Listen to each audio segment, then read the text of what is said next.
নমস্কার বন্ধুরা, আজকে আমি বাঁধাকপির পকোড়া করে দেখাবো। তার জন্য এখানে আমি বাঁধাকপি নিয়ে নিয়েছি। এবার বাঁধাকপিটাকে আমি নুন মাখিয়ে নেব।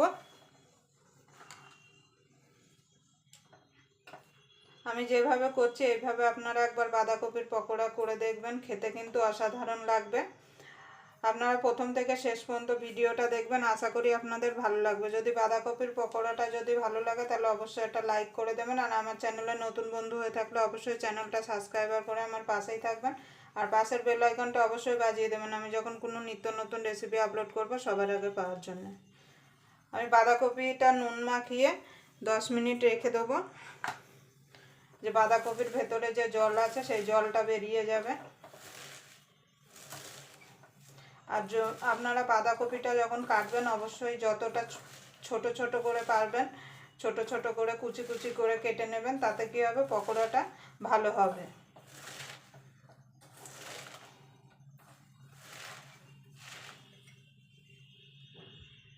দেখুন বন্ধুরা, বাঁধাকপিটা আমি নুন মাখিয়ে নিয়েছি, এটা সাইডে রেখে দেবো। রেখে দিয়ে একটা মশলা রেডি করে নেব।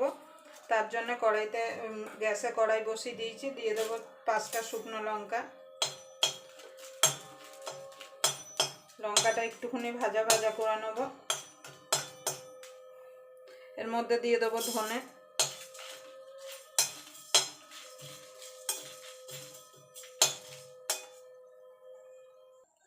দেখুন বন্ধুরা শুকনো লঙ্কাটা ধনেটা ভাজা হয়ে গেছে। এটাকে ঠান্ডা হলে আমি গুঁড়িয়ে নেব।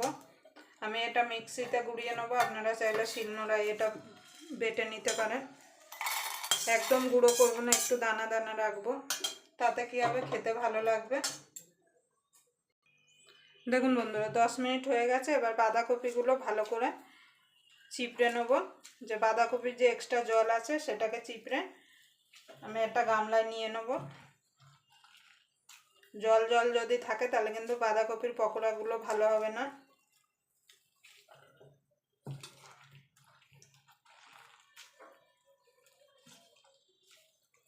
এইভাবে চিপড়ে আমি সব বাঁধাকপিগুলো তুলে নেবো একটা গামলায়। দেখুন বন্ধুরা সব বাঁধাকপিগুলো চিপড়ে নিয়েছি। এখানে পেঁয়াজ কুচিয়ে রেখেছি, দিয়ে দেবো।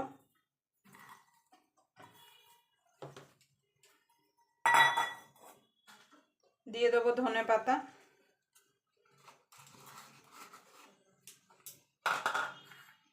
কাঁচা লঙ্কা কুচি, ঝালটা আপনাদের স্বাদ মতো দেবেন। এখানে দিয়ে দেবো রসুন কুচি আর আদা কুচি।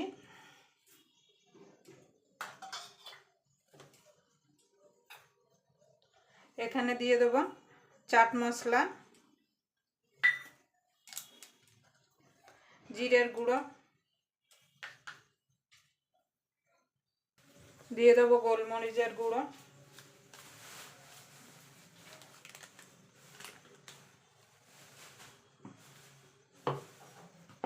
এখানে যে মশলাটা ভেজে রেখেছিলাম সেটা দিয়ে দেবো।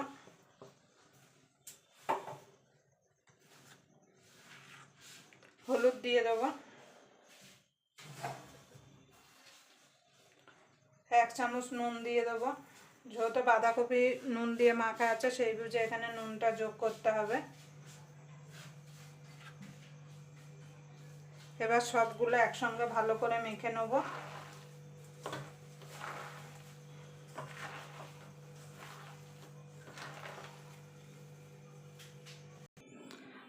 দেখুন বন্ধু এখানে দিয়ে দেবো চালের গুঁড়ো। চালের গুঁড়ো দিয়ে ভালো করে মাখিয়ে নেব।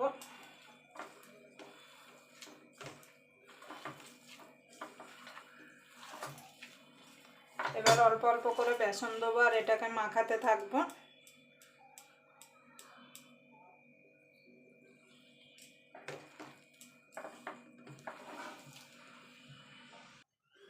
দেখুন বন্ধু এবার আমি চপের মতো এগুলোকে আগে গড়ে নেব। হাতে নিয়ে এইভাবে গোল করে এইভাবে। এখানে একটা থালা নিয়েছি, থালার মধ্যে বেসন ছড়িয়ে দিয়েছি, দিয়ে এইভাবে আমি রাখবো। এইভাবে বাকিগুলো সব আমি গড়ে নেব।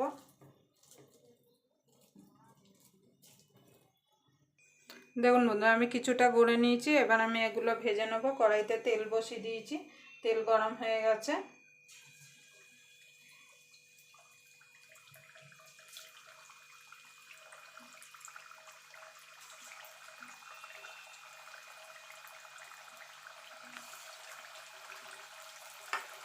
আমি অল্প অল্প করে দিয়ে ভেজে নেব।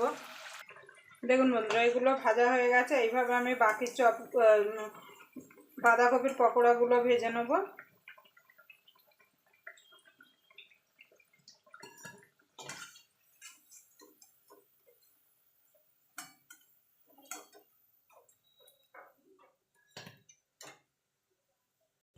দেখুন বন্ধুরা, আমার চপগুলো সব গড়া হয়ে গেছে। আপনারা অবশ্যই সন্ধ্যাবেলা এরকম গরম গরম চপ আর চা বানিয়ে বাড়িতে খেয়ে দেখবেন, খেতে কিন্তু অসাধারণ লাগবে।